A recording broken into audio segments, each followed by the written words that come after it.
Hi, and welcome to Burnaby Online. This video will explain how to sign up for one of our many courses. The easiest way to do this is to press pause at any time so that you can complete each step as it's being explained. The first step is to open up your browser. I suggest you use Firefox, although you can use Internet Explorer as well. Type in our web address, www.burnabyonline.ca. Click the Login button that you'll find at the top right-hand corner and click on Create a New Account. From this window, you make up a username that you want to use, a password, an email address that you use frequently. Type it in again for confirmation. Put in your first name, your last name, your city, and your country. You'll see two words that you'll have to type in as well. Click on the link to read the site policy agreement, and then click I understand and agree, and create my new account. This will send an email to the address that you gave above. You need to open that email and click on the blue link that confirms that you want to create this account. When you click on the blue link in your email, it should redirect you back to the Burnaby Online screen, and you'll see a message something like this, and you can click on Courses. You can see the list of courses that we have available, and you need to find the course that you're signing up for.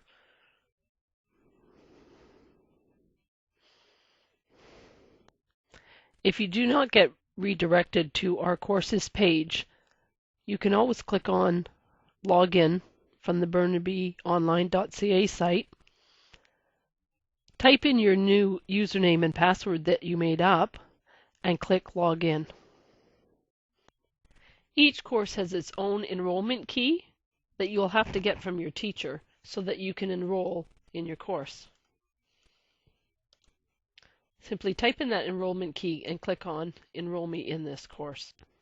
The best thing to do once you've successfully logged into your course is take some time to take a look at all the different parts of the page.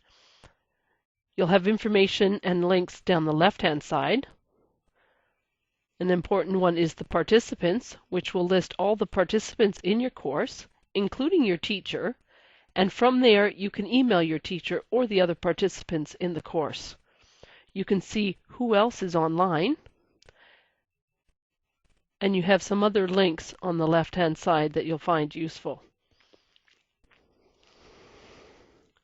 On the right-hand side, you can see a calendar, and on this calendar we'll have dates of assignments and when they're due. You can hover over any of the dates to find out when an assignment is due. Sometimes you'll have assignments where you need to upload more than one file. So again, you'll have an explanation for the assignment, and it will allow you to browse and click Upload more than one time. So for example, if I just grab a file and I click Upload, I will see the name of the file show up over here. Notice the red X at the end. This allows me to delete that file if I want to upload a different one instead. Yes, I'm absolutely sure I want to delete this file. I now have room still to upload more than one file. In this case here, the maximum number of files I can upload is 3. So if I try and upload more than 3, it won't let me. I would have to erase one of the files first by clicking on the red X.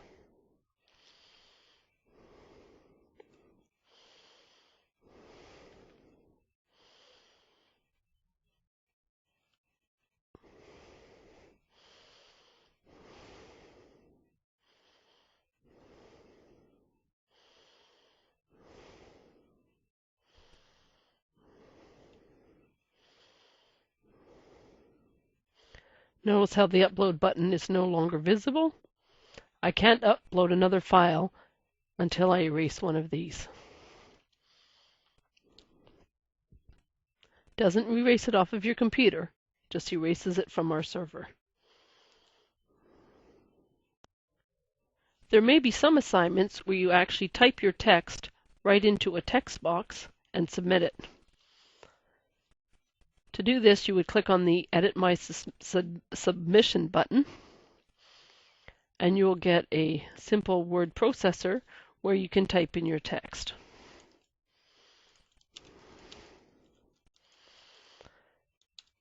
Notice that you can change the color of your text, the size of your text, your font style. You can center it, make it bold, italic, underlined, etc. Be sure to save your changes before you are done. You could also type this information up into a Word file and save it somewhere on your computer first to make sure that you have your own copy of it, and then copy and paste that information into here.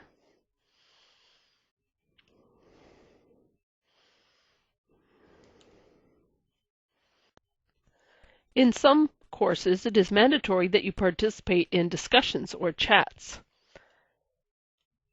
That part of the course will look something like this, where you'll have a button to click on to add a new topic for a discussion. You'll type in a subject for it.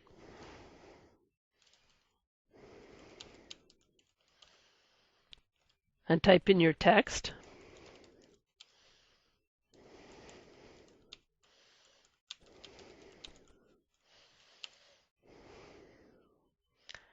And then you just simply say post to the forum,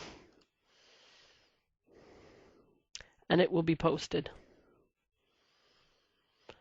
Other people can then go into that discussion and reply to your question or your comment. On the left-hand side of your screen, you'll see some links that you'll find useful, in particular participants, which will let you know all the other names of the people in your course, including your teacher, and through there you can email your teacher or the other participants. You can have a list of all the assignments for the course, any quizzes that you might have in the course, any discussion forums, any links or resources that your teacher has created for you, perhaps some surveys that you'll have to take in the course, your grades, your profile, which we'll talk about in a minute, which needs to be updated, and any courses that you're registered in.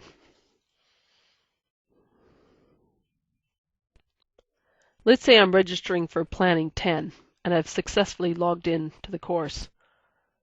The first thing that we want you to do is to go under Participants, find yourself in the list, and click on your name. And we want you to edit your profile. Click on the Show Advanced button so more fields are shown. Under Edit Profile, we suggest that you change the email digest type to Complete. This will send you one email daily with any posts to discussion forums. By changing this, it means that you will get one email per day instead of one email per discussions that people post, and that way you'll get less emails. The other thing that you may want to do is add a description of yourself. Load up a picture that will show up beside your name. It could be your picture of a soccer ball or a car. List your interests. This will allow other people in the course to find you if you have similar interests.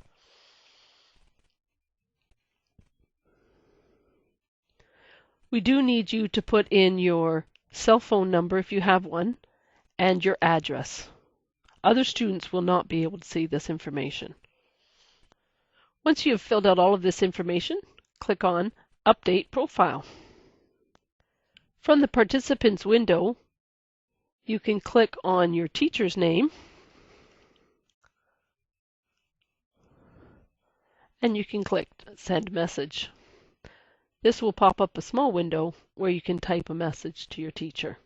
It's a good idea to stay in contact with your teacher at least every 2 weeks to let them know how you're doing, when you plan on handing in assignments, or if you haven't been able to work for a certain amount of time for a certain reason.